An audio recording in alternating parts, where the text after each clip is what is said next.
أصحابه نجوم الهدى أما بعد فأعوذ بالله من الشيطان الرجيم بسم الله الرحمن الرحيم إن شر الدواب عند الله الذين كفروا فهم لا يؤمنون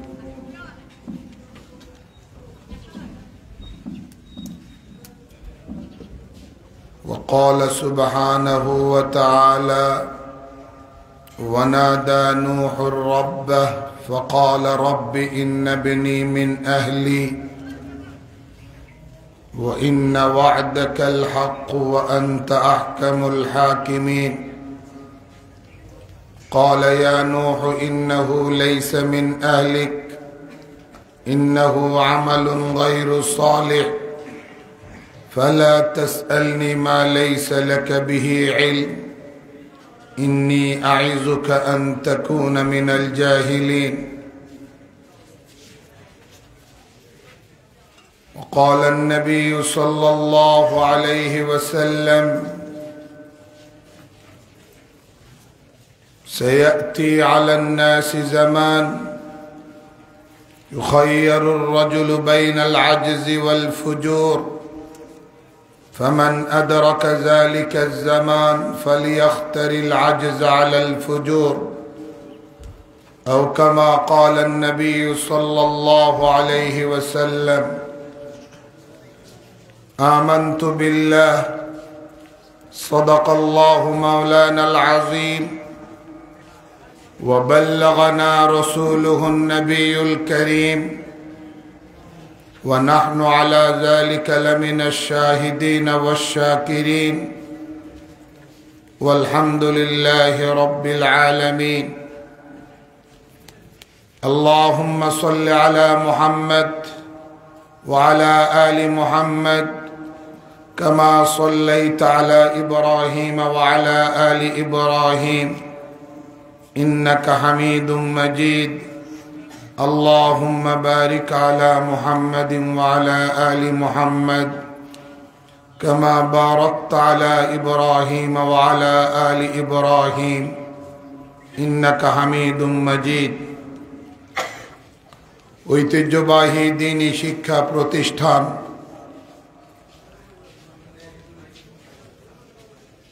বুজুর্গান দ্বীনের স্মৃতি বিজড়িত দ্বীনি বিদ্যাপীঠ জামিয়া মাদানিয়া আঙ্গুরা মোহাম্মদপুরের আজকের এই 64তম বার্ষিক ইসলামী সম্মেলনের মাহফিলের সম্মানিত শ্রদ্ধেয় সভাপতি জামিয়ার প্রধান মুফতি এদেশের বরেণ্য একজন ইসলামী চিন্তাবিদ উস্তাদুল আসাতিজা হযরত মাওলানা মুফতি মুজিবুর রহমান সাহেব দামাত বারাকাতুহুমুল আলিয়া हजरात उलामाए किराम मेहमानान एज़ाम एलाकार श्रद्धा भाजन मुरब्बियान किराम दोस्त अहबाब सर्वस्तरेर बेरादारानी इस्लाम सर्वप्रथम महान परवरदिगारे आलम अल्लाह जल्ल जलालुहु अम्मा नवालुहुर शाही बारगाहे लाखों कोटी शुक्रिया आदाय करছি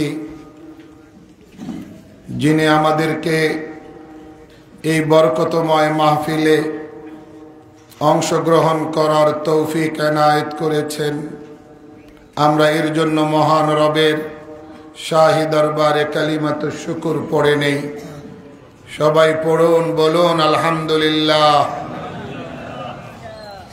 আমাদের সৌভাগ্য আমরা এলান ঘোষণা শুনেছি যে আজকের এই সম্মেলনের যিনি মধ্যমণি যিনি প্রধান মেহমান প্রধান আকর্ষণ शेखुल आरब वल आजम औलाद रसूल सैयद हुसैन अहमद मदनी नव्वरल्लाहु मरकदहुर सुयोग्य ছোট साहिबजादा हजरतुल अल्लाम हजरत मौलाना सैयद असजद मदनी दामत बरकातुहुम तीनटाय तशरीफ आनबेन। ইতিমধ্যেই তিনি মাদ্রাসায় পৌঁছে গেছেন। আল্লাহ তাআলা যেন হযরত ওয়ালার তশরিফ আওয়ারির হযরত ওয়ালার সোহবতে শরীক হওয়া সান্নিধ্যে বসা এ থেকে আমাদেরকে বেশি বেশি মুস্তাফিদ হওয়ার উপকৃত হওয়ার তৌফিক দান করেন। বলুন আমিন।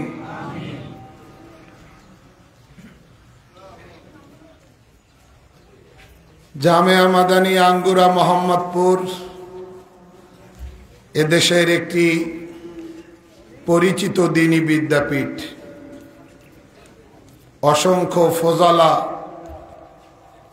এই জামিয়া জন্ম দিয়েছে, অসংখ্য মুহাক্কিক আলিম এই জামিয়া জন্ম দিয়েছে।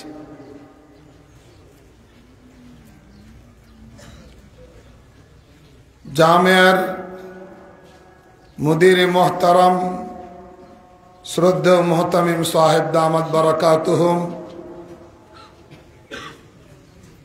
যিনি এদেশের আলিম সমাজের রাহবার মুরব্বী, বার্ধক্যজনিত নানা রোগে আক্রান্ত আছেন, চলাফেরা ওই রকম করতে পারেন না। আমরা দোয়া করি আল্লাহ যেন হযরতের ছায়া আমাদের মাথার উপরে আরো দারাজ করে দেন। কিছু কিছু মানুষ তারা হাঁটাচলা করতে না পারলেও তাদের ওজুদ, তাদের উপস্থিতি, তাদের হায়াত জাতির জন্য রহমত স্বরূপ, কল্যাণ স্বরূপ। আল্লামা শেখ জিয়াউদ্দিন দামাত বারাকাতুহুম তাদের অন্যতম। এলাকাবাসীর উচিত এই নেয়ামতের কদর করা। আল্লাহ যেন আমাদেরকে তৌফিক দান করেন। আমি কোরআনে কারীম থেকে সূরা আনফালের 55 নম্বর আয়াতে কারিমা খুতবার পর প্রথম তেলাওয়াত করেছি। এক লাইনের আয়াত। রব্বুল আলামিন এই আয়াতে কারিমার মধ্যে বলেন, নিশ্চয়ই আল্লাহর কাছে সবচেয়ে নিকৃষ্টতম জীব হলো কাফের আর বেঈমানেরা।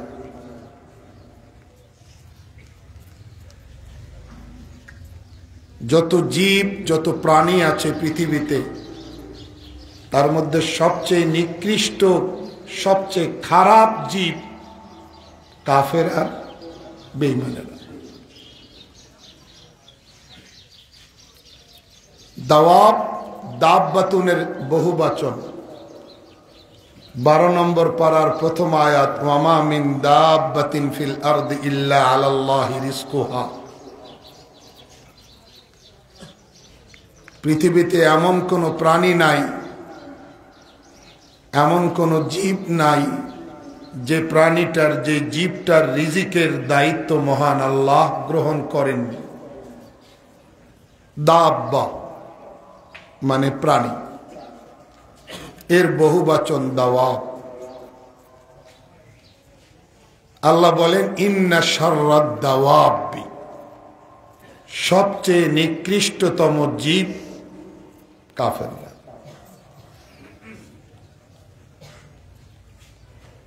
কাফেররাও ঈমান না আনার অপরাধে অপরাধী বটে, কিন্তু তারাও মানুষ। তাদেরও 2টা চোখ আছে, 2টা হাত আছে, 2টা পা আছে, 2টা কান আছে, নাকি? তারাও কথা বলে। মানুষের যা যা বৈশিষ্ট্য, সব রকম বৈশিষ্ট্য তারাও বহন করে। তো আল্লাহ তো বলার কথা, ইন্না শাররাল ইনসান, বেঈমানেরা সবচেয়ে খারাপ মানুষ।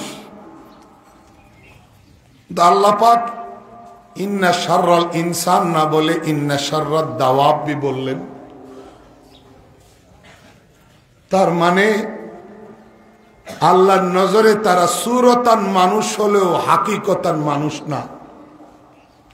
আল্লাহর কাছে তারা আকার আকৃতিতে মানুষ হলেও প্রকৃত মানুষ না।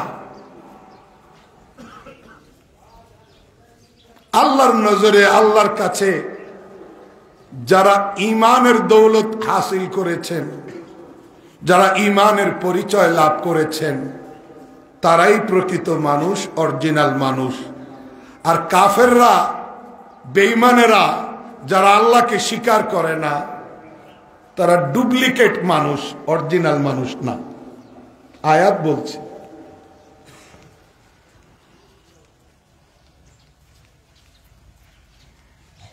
মুহতারাম হাজিরিন, এই কোটি কোটি মানুষ বৈচিত্র্যময় পৃথিবীতে, এই কোটি কোটি মানুষের মধ্যে কে আসল মানুষ, কে নকল মানুষ, কে অরিজিনাল মানুষ, কে ডুপ্লিকেট মানুষ, এটা নির্ধারণ করার অধিকারটা অ্যাকচুয়ালি কার? জবাব দেন। প্রশ্ন বুঝেন তো? অসংখ্য অগণিত মানুষের মধ্যে কে আসল, কে নকল, কে অরিজিনাল, কে ডুপ্লিকেট, এই ছাড়পত্রটা দেওয়ার অধিকার কার? আল্লাহ। কারণ তিনি স্রষ্টা। এটা কি করে হয়? সৃষ্টি করবেন একজন, আসল নকল ঘোষণা দিবেন আর একজন। এটা কি করে হয়? যিনি স্রষ্টা তিনি বলবেন আসলকে নকলকে, অরিজিনালকে ডুপ্লিকেট। আমি কি কথা বুঝাইতে পারতেছি? তো আল্লাহ পাক কে আসল কে নকল এইটাও কোরআনে ডিক্লিয়ার করছেন। কে কোয়ালিফাইড, কে ডিসকোয়ালিফাইড, কে উত্তম, কে অনুত্তম, এটা আল্লাহ পাক কোরআনে ডিক্লিয়ার করছেন। কাফের নেতারা এক সময় রাসূলুল্লাহ সাল্লাল্লাহু আলাইহি সাল্লামের কাছে এসে বলে যে আপনার কাছে আমরা আসতে চাই, বসতে চাই, আপনার কথা শুনতে চাই।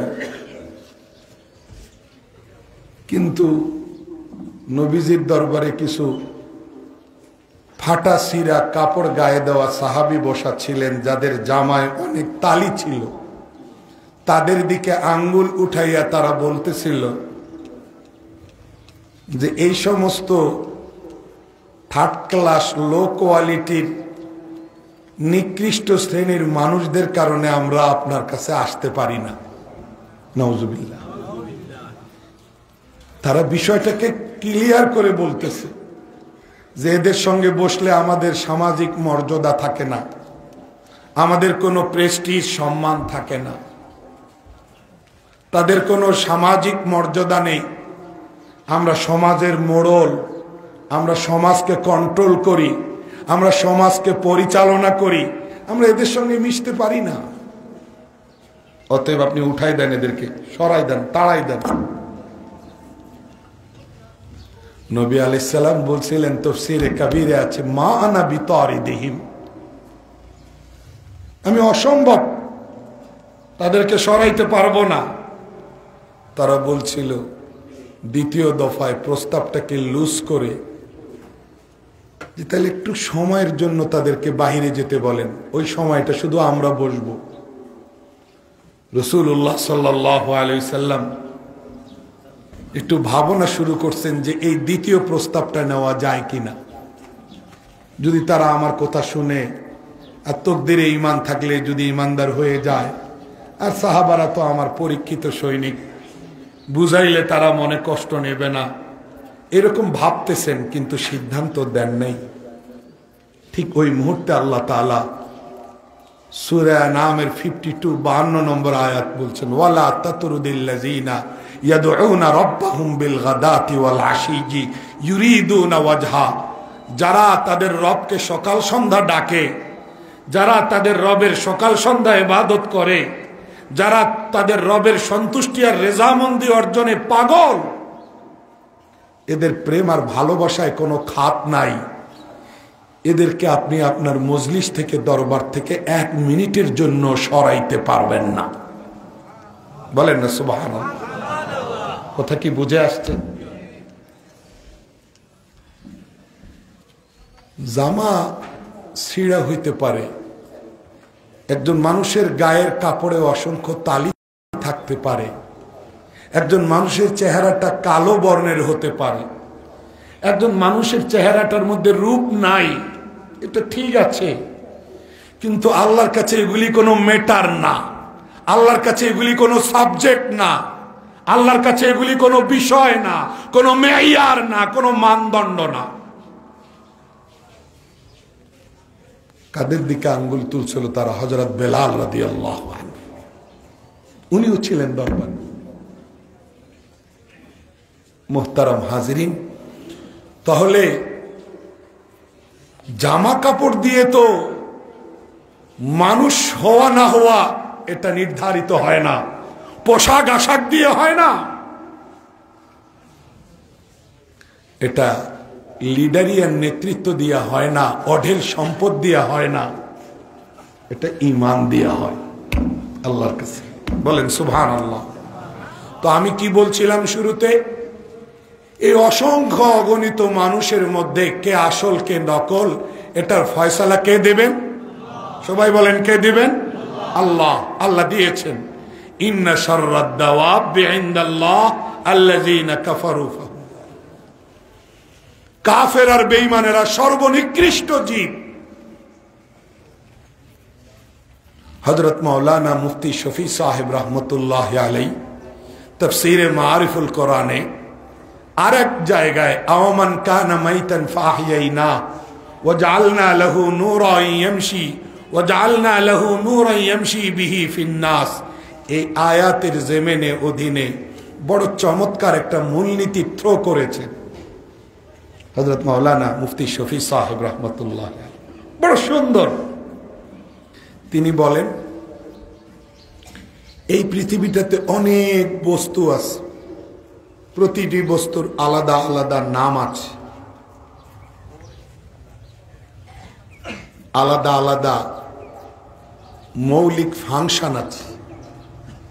তিনি একটা মূলনীতি দাঁড় করিয়েছেন, যদি কোনো বস্তুর মধ্যে তার মূল ফাংশনটা না থাকে, যদি কোনো বস্তুর মধ্যে তার মূল উদ্দেশ্যটা না থাকে, তাহলে ওই বস্তুর বরাদ্দকৃত নাম, নির্ধারিত নাম ব্যবহার করার সুযোগ নাই।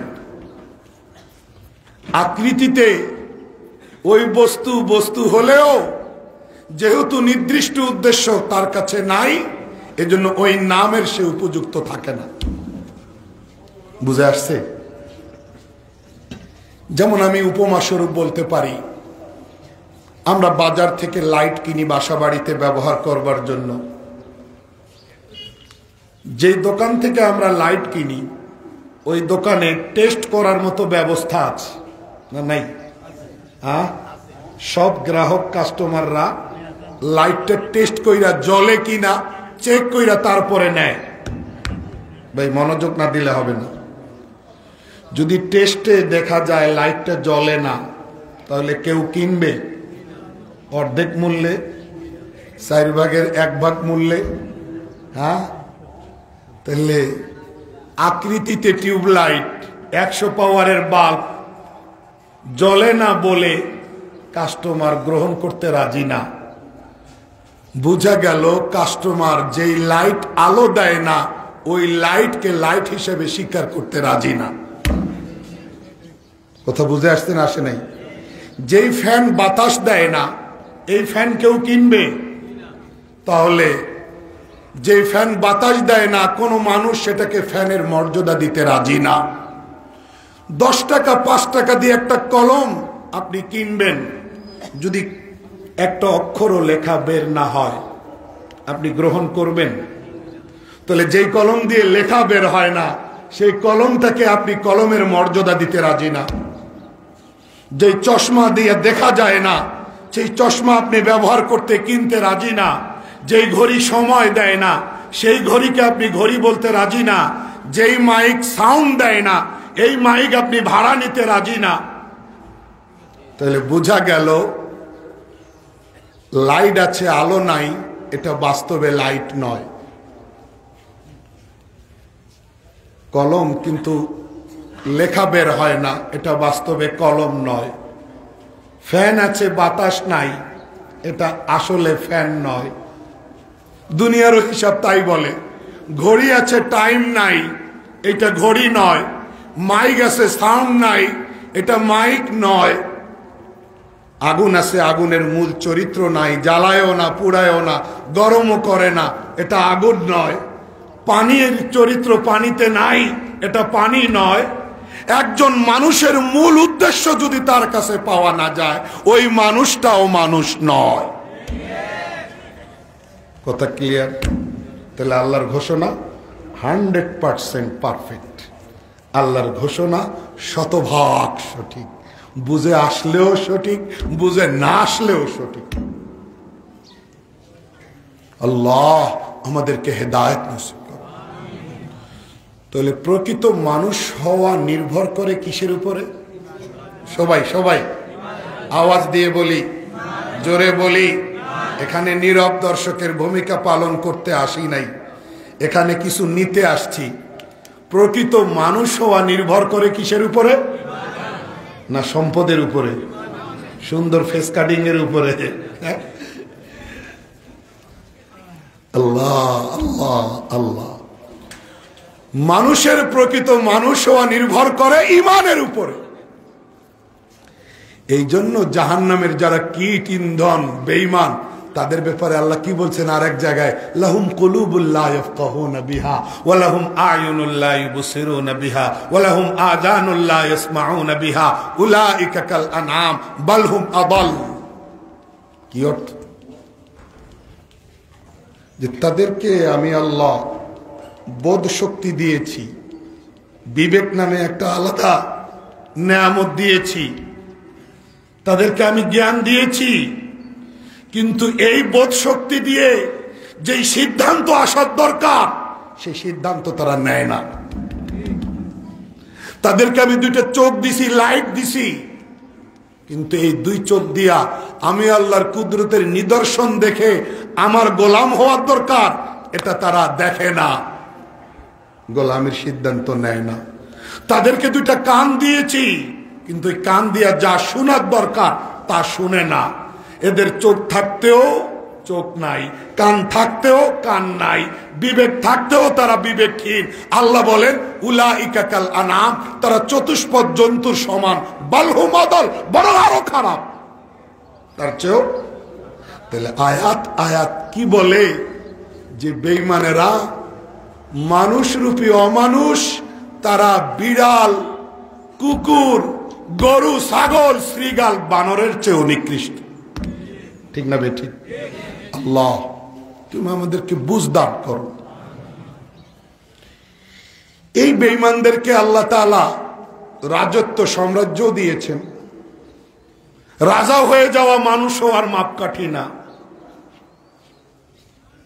রাষ্ট্র ক্ষমতা পেয়েছে তারা, রাষ্ট্র ক্ষমতা পাওয়ার পরেও বেঈমানেরা জন্তু জানোয়ারের চেয়েও খারাপ। আল্লাহ তাআলা আমাদেরকে বুঝদার করেন। দেখুন, আব্রাহা একজন শাসকের নাম।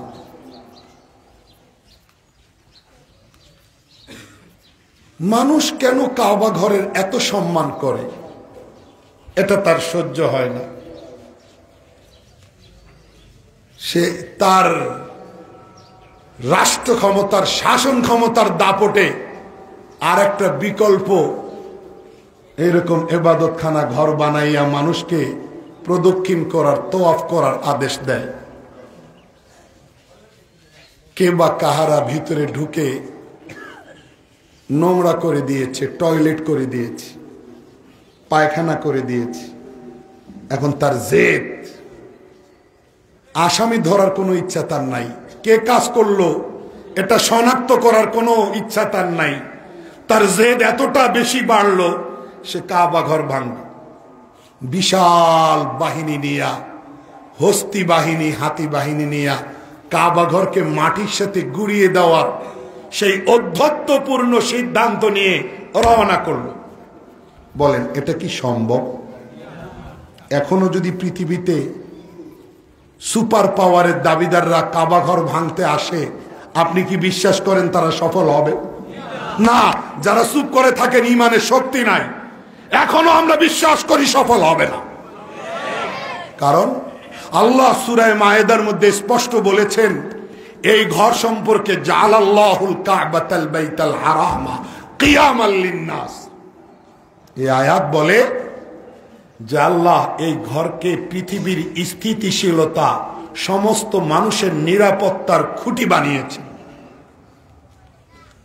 মুফতি সাহেব হুজুরের মতো মুহাক্কিক আলিম পাশে বসা, এই আয়াতের মফহুম কি, সারাংশ কি? এই ঘর চারকোনার কোনো স্বাভাবিক ঘর না। আমরা যেই ঘরে বসবাস করি এরকম ঘর না। এটা কোনো রাজার রাজমহল না। এই ছোট্ট একটা ঘর। ইন্না আউওয়ালা বাইতিন wudi'a লিন-নাস লাল্লাযী বিবাক্কাতা মুবারাকা। পৃথিবীর সর্বপ্রথম ঘর, বরকতের উৎস, হেদায়েতের উৎস, পাওয়ারের উৎস। আল্লাহ পাক সূরা মায়েদায় বলেন এই ঘর থাকবে তো পৃথিবী থাকবে, এই ঘর থাকবে না তো পৃথিবী থাকবে না। জাআলাল্লাহুল কাবাতাল বাইতাল হারামা কিয়ামাল লিন্নাস। তাফসীরের কিতাবে স্পষ্ট বলা যে এই ঘর থাকবে না তো পৃথিবী থাকবে না, এই ঘরটাই পৃথিবী টিকাইয়া রাখছে। কথা বুঝে আসছেন? কালেমা পৃথিবী টিকাইয়া রাখছে, ঈমান পৃথিবী টিকাইয়া রাখছে। তো এই আয়াতগুলোর আলোকে আমরা এখনো বিশ্বাস করি মনে প্রাণে, বর্তমান বিশ্বে সুপার পাওয়ারের দাবিদাররাও যদি কাবা ঘর ভাঙতে আসে, আল্লাহ পারবে না? পারবে?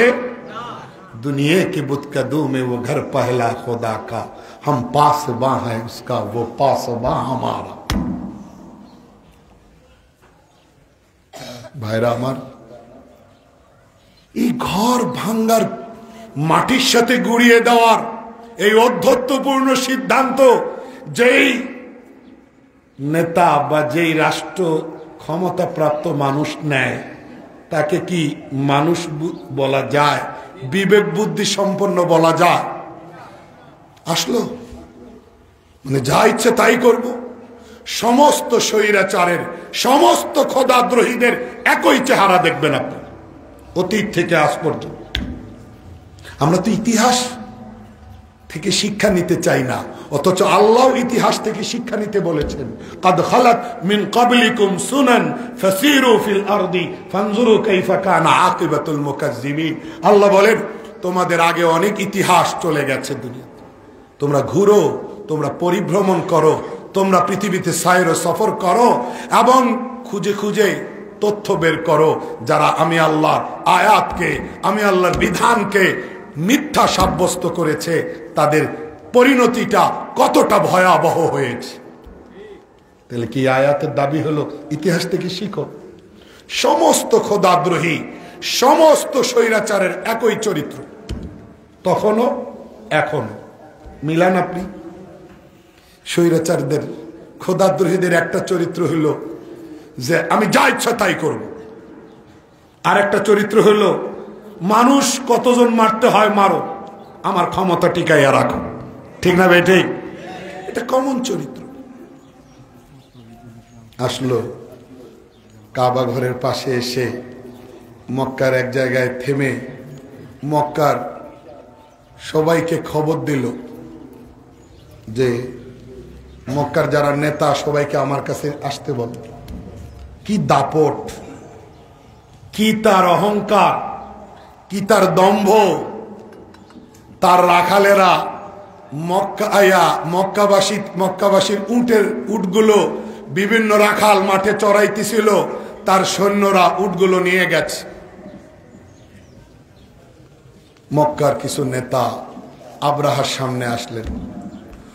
নেতৃবৃন্দের মধ্যে আল্লাহ রসুলের দাদা আব্দুল মোত্তালেব ছিলেন। কথাবার্তা শুরু হইল। আব্রাহা বলতেছে আমার প্ল্যান, আমার পরিকল্পনা যেটা নিয়ে আমি আসছি, এই ঘর আমি আজকে তছনছ করে ফেলবো, মাটির সঙ্গে গুড়িয়ে দিব, একটা একটা করে ইট খুলে ফেলবো, আমার পরিকল্পনা আমি বাস্তবায়ন করব। আপনাদের কোনো বলার আছে? নবী আলাইহিস সালাতু ওয়াস সালামের জাদ্দে আমজাদ শ্রদ্ধেয় দাদা আব্দুল মুত্তালিব বললেন, আমাদের বলার কিছু নেই, একটা কথা, আপনার সৈন্যরা আমাদের মক্কাবাসীর অনেকের উট নিয়ে গেছে, ওগুলা ফেরত দেন। আব্রাহা আরো গরম। আমি বললাম কি, আপনি উত্তরে দিলেন কি? আমি বলতেছি এই ঘর ভাঙবো, আপনি বলতেছেন উট ফেরত দেওয়ার কথা। আমি যেটা বলছি এটার উত্তর দেন।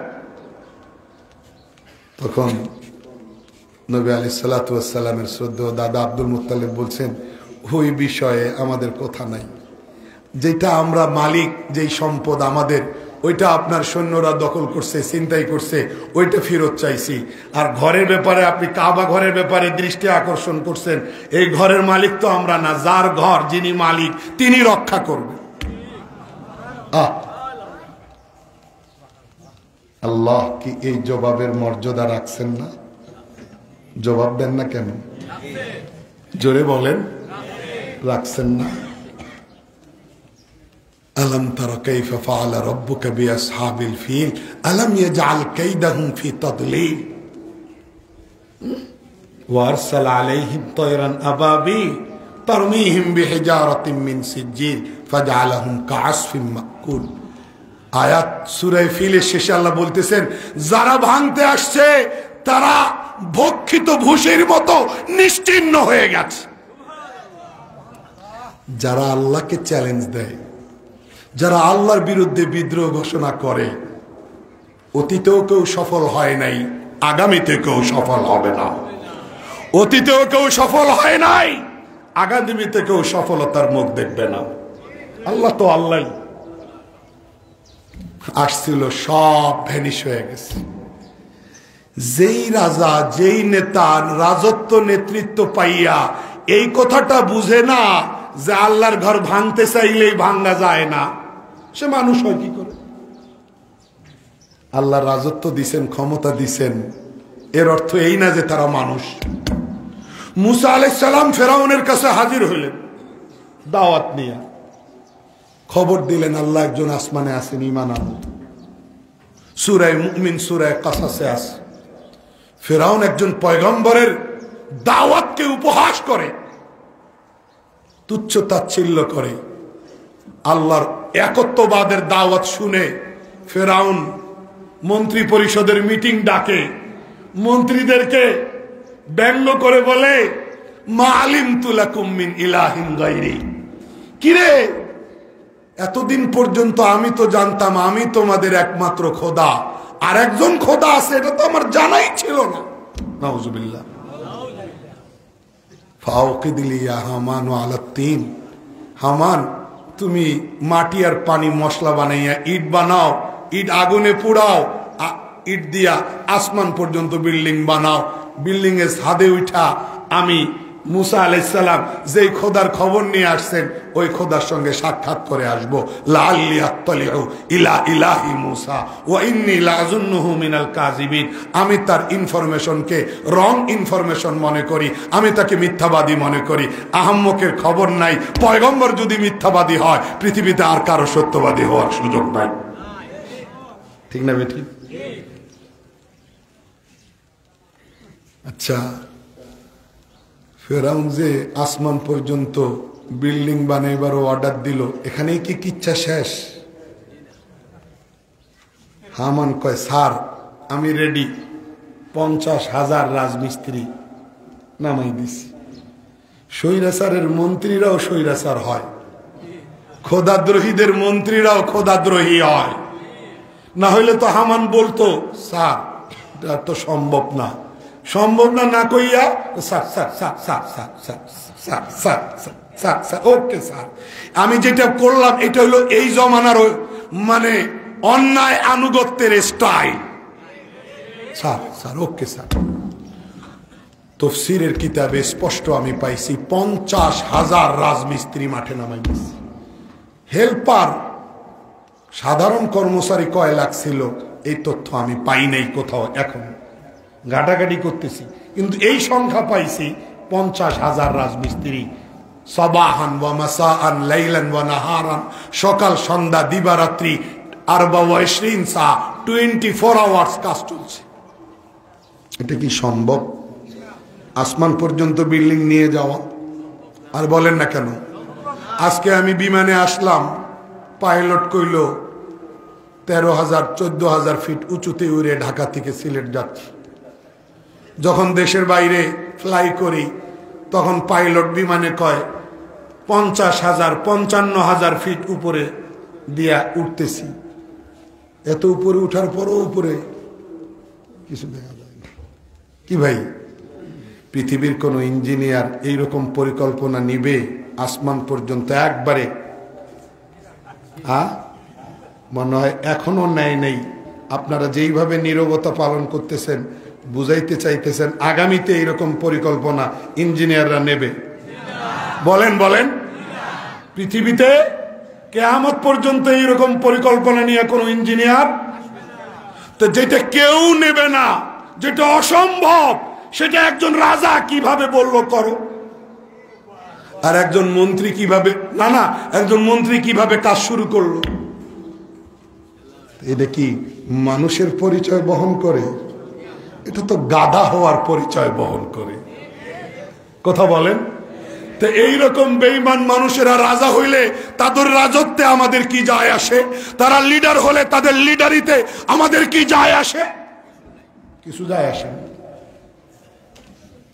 মুহতারাম হাজিরিন, আল্লাহ পাক বেঈমানদেরকেও রাজত্ব দিয়েছেন। আমার তো অন্তরে অনেক প্রশ্ন আসতো যে যেই কোরআনের একটা অক্ষরে 10টা করে নেকি, এই কোরআনের মধ্যে ফেরাউনের নাম কেন থাকবে, হামানের নাম কেন থাকবে? আমার বড় কষ্ট। কিন্তু একটা জায়গায় আমি পাইলাম যে আল্লাহ পাক দুনিয়ার মানুষকে মেসেজ দিছে, দেখ গাধাদেরকেও আমি দুনিয়াতে রাজত্ব দিছি, গর্দভদেরকেও আমি লিডারি দিছি। এটার নাম মানুষ হওয়া নয়, ইমানদার হইলে মানুষ হওয়া নিশ্চিত হয়। কথা বুঝে আসছে না আসে নাই? মুহতারাম হাজিরিন, ইমান না থাকলে আল্লাহ কাউকে ছাড় দেন। সূরা হুদে নূহ আলাইহিস সালামের প্রসঙ্গ আসছে। ফালাবিসা ফীহিম আলফা সানাতিন ইল্লা 50 আমা, 50 কম 1000 বছর, 950 বছর পয়গম্বর হায়াত পাইলেন, মেহনত করলেন, কওম উম্মত মানে না। এক পর্যায়ে আল্লাহ তাআলা এই নাফরমান উম্মতকে ধ্বংস করার ফয়সালা করলেন, অর্ডার করলেন ওয়াসনাইল ফুলকা বিআয়ুনিনা ওয়া ওয়াহইনা, আমার তত্ত্বাবধানে তুমি জাহাজ তৈরি করো, প্লাবন আসবে, প্লাবন বন্যা আসবে, এই বন্যায় এই বেঈমানেরা ডুববে, মরবে। জাহাজ তৈরি হলো। এক পর্যায়ে নূহ আলাইহিস সালাম অবাধ্য সন্তানের দৃষ্টি আকর্ষণ করলেন, ইয়া বুনাইয়া ইরকাব মানা ওয়ালা তাকুম মাল কাফিরিন, ছেলে ঈমান আনো, এখনো সময় আছে, আনো, কাফেরদের দলে যাইও না, বন্যা আসতেছে। ছেলে কয় সাআবি ইলা জবাল, আব্বা পাহাড়ে উঠে আত্মরক্ষা করব, পাহাড় আমাকে বাঁচাবে, ইয়াসিমুনি মিনাল মা। পয়গম্বর নূহ আলাইহিস সালাম দেখলেন সন্তানের এই জবাব, এটা বেঈমান মার্কা জবাব, এটা বেঈমানির জবাব, ইমানদারির জবাব না। সাথে সাথে টুকলেন, তোর জবাব ভুল, লা আসিমাল ইয়াউমা মিন আমরিল্লাহ ইল্লা মান রাহিম, পাহাড়ের কোনো ক্ষমতা নাই তোকে সুরক্ষা দেওয়ার মালিক জোরে। এখনো বর্তমান বিশ্বে অনেক রাজনীতিবিদ, অনেক লিডারের মুখে আমরা সকাল বিকাল শুনি, তারা রাজনীতি করে, তারা অনেক বড় লিডার, তারা কয় ক্ষমতার মালিক জনগণ, জনগণ বাঁচাইলে আমরা বাঁচবো, জনগণ ক্ষমতায় বসাইলে বসবো। এই জবাব আর সাহাবি ইলা জাবাল ইয়াসিমুনি মিনাল মা, কেনানের এই কথার মধ্যে আমি কোনো পার্থক্য দেখি না। আল্লাহ কয় কুলিল্লাহুম্মা মালিকাল মুলক, কি বলেন, কে বসায়? জোরে বলেন। আল্লাহ বলেন সূরা রুমে, লিল্লাহিল আমরু মিন ক্বাবলু ওয়া মিন বা'দ, ক্ষমতার পালা বদল আমি ঘটাই। কে বলেন? কে বলেন? মোহতারাম হাজিরিন, কেনান এই জবাব দেওয়ার পরে নূহ আলাইহিস সালাম খণ্ডন করলেন। কুদরত আর সময় দিল না কেনানকে। ওয়াহালা বাইনাহুমাল মাউজ ফাকানা মিনাল মুগরাকিন। তরঙ্গ বাপ বেটার মাঝখানে চলে আসলো, কেনান ডুবতে শুরু করলো। ঠিক ওই মুহূর্তে নূহ আলাইহিস সালাম রবের দৃষ্টি আকর্ষণ করলেন, আপিল করলেন, আবেদন করলেন, আরজি উপস্থাপন করলেন, রব্বি ইন্না বিনি মিন আহলি, ও আমার রব, আমার ছেলে তো আমার পরিবারের একজন, তুমি বাঁচাও। আল্লাহ কি বলছেন? ইয়া নূহ ইন্নাহু লাইসা মিন আহলি। কাকে তুমি তোমার সন্তান বলছো? কাকে তুমি তোমার ফ্যামিলি মেম্বার বলছো? কাকে তুমি তোমার পরিবারের একজন বলছো? আমি বলতেছি ইন্নাহু লাইসা মিন আহলি, সে তোমার পরিবারের কেউই না। হ্যাঁ, পরিচয় আছে, ইন্নাহু আমালুন গায়রু সালেহ, সে কুলাঙ্গার কাফের, সে দুরাত্মা কাফের, সে বেঈমান। কে পরিচয় দিতেছেন? এখানেই কিচ্ছা শেষ হয় না, এখানেই পাঠ নাই, শেষ হয় নাই। ফালা তাসআলনি মা লাইসা লাকা বিহি ইলম। পয়গম্বর আমার, যে ব্যাপারে তুমি জানো না সে ব্যাপারে আর কোনো আবদার করতে পারবা না, আর কোনো দরখাস্ত করতে পারবা না। আমি সতর্ক কইরা দিলাম, ইন্নী আইজুকা আন তাকুনা মিনাল জাহিলিন। আবারও যদি দরখাস্ত হয়, আবারও যদি ছেলের ব্যাপারে আপিল করা হয়, তাহলে কিন্তু অজ্ঞদের কাতারে নাম চলে যাবে। কি নাই করা নেই? সব জায়গায় একই চিত্র। এখানে নূহ আলাইহিস সালাম সন্তানের ব্যাপারে আপিল করতেছেন, আল্লাহ নাকচ করতেছেন। ওখানে কিয়ামতের দিনে ইব্রাহিম আলাইহিস সালাম, আল্লাহর বন্ধু পয়গম্বর, আল্লাহর কাছে কাফের বাবা আজরের ব্যাপারে আপিল করবেন। রব্বি ইন্নাকা ওয়া'আদতানি, সহিহ বুখারীর riwayat, ইন্নাকা ওয়া'আদতানি আন লা তুখজিনি ইয়াওমা ইউবাসুন ফাআইয়ু খিজইন আখযা মিন আবিল আবাক। আল্লাহ, তুমি না আমার সঙ্গে ওয়াদা করছো আজকের দিনে, কিয়ামতের দিনে তুমি আমাকে লাঞ্ছিত করবে না, অপমানিত অপদস্থ করবে না। তো এর চেয়ে বড় অপমান, এর চেয়ে বড় লাঞ্ছনা আর কি হতে পারে? যে আমার বাবা জাহান্নামী, আমার বাবা আজকে তোমার রহমত থেকে দূরে। ফাআইয়ু খিজইন আখযা মিন আবিল আবাক, আবাদ মিন রাহমাতিকা ইয়া রব। তোমার রহমত থেকে আমার বাপ দূরে, অর্থাৎ জাহান্নামের পথযাত্রী। তুমি ওয়াদা দিছো আমাকে কিয়ামতের দিনে অপমানিত করবে না। তো আল্লাহ, তুমি ওয়াদা রাখো আমার বাপকে জাহান্নামে দিও না। আল্লাহর বন্ধু পয়গম্বর, আল্লাহ তাআলা জবাব দিবেন, ইন্নী হারামতুল জান্নাতা আলাল কাফিরিন। ফায়াকুলুল্লাহু তাআলা ইন্নী হারামতুল জান্নাতা আলাল কাফিরিন। ইব্রাহিম, এই আবদার নেওয়া যাবে, এই আবদার গ্রহণ করা যাবে না। রিলেশন ঠিক, বন্ধুত্ব ঠিক, কিন্তু আমার সিদ্ধান্ত ফাইনাল, কোন কাফির বেঈমানকে আমি জান্নাতে এলাও করব না, সবার জন্য জান্নাত হারাম। এই সিদ্ধান্ত পরিবর্তন করা যাবে।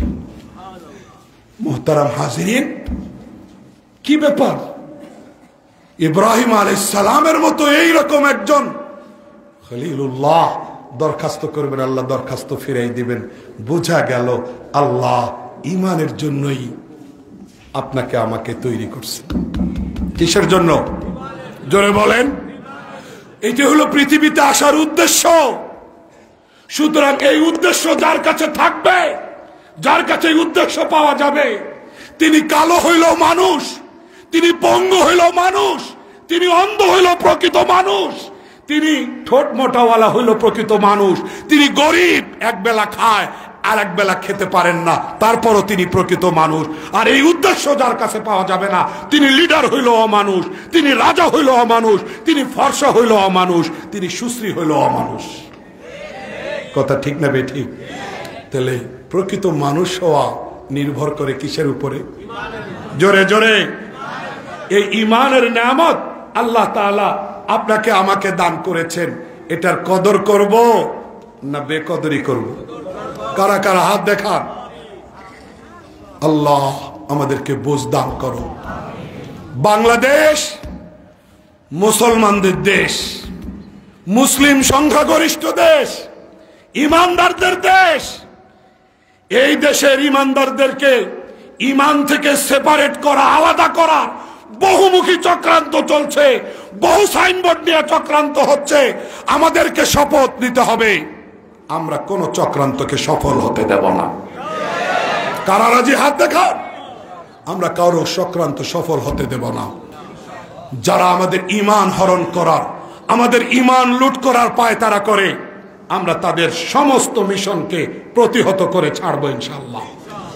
এই জন্য আমরা আমাদের মিশন নিয়া, আমরা আমাদের দায়িত্ব নিয়া, আমরা আমাদের জিম্মাদারি নিয়া ঈমানকে রক্ষা করার জন্য সর্বোচ্চ সতর্কতা অবলম্বন করে চলব। ঈমান এইরকম পরিচয় যে আপনি যদি ঈমানদার হতে চান, আল্লাহ আমাদেরকে করছেন ঈমানের সমস্ত বুনিয়াদি মৌলিক আকীদা বিশ্বাস মেনে আপনাকে ঈমানদার হতে হবে। আর যদি বেঈমান হতে চান তাহলে সব অস্বীকার করা জরুরি না, একটা অস্বীকার করাই যথেষ্ট। বলেন না কেন হুজুর? আছে ঈমানের ঘরে আসার জন্য সব মাইনা আসতে হবে, আর ঈমানের ঘর থেকে বের হওয়ার জন্য সব অস্বীকার করা জরুরি না, একটা অস্বীকার করাই কে যথেষ্ট। বিষয়গুলো বুঝা দরকার। আল্লাহ আমাদেরকে বুঝদান করো। এক হেলথ মিনিস্টার, স্বাস্থ্যমন্ত্রী পাগলের হসপিটাল পরিদর্শনে গেছে। তখন অনেক কর্মকর্তা কর্মচারী পিছনে। এক পাগলের রুমের সামনে দিয়ে যাওয়ার সময় ওই পাগল রুমের জানালা দিয়া স্যারকে ডাকে, স্যার আমার মনে হয় আপনার পিছনে এত মানুষ, আপনি অনেক ক্ষমতাবান কেউ হবেন। স্যার আমার দুইটা কথা শোনার সময় হবে আপনার? আমি একজন বিপদগ্রস্ত মানুষ। মন্ত্রীর মায়া আসছে, বলো কি বলবা?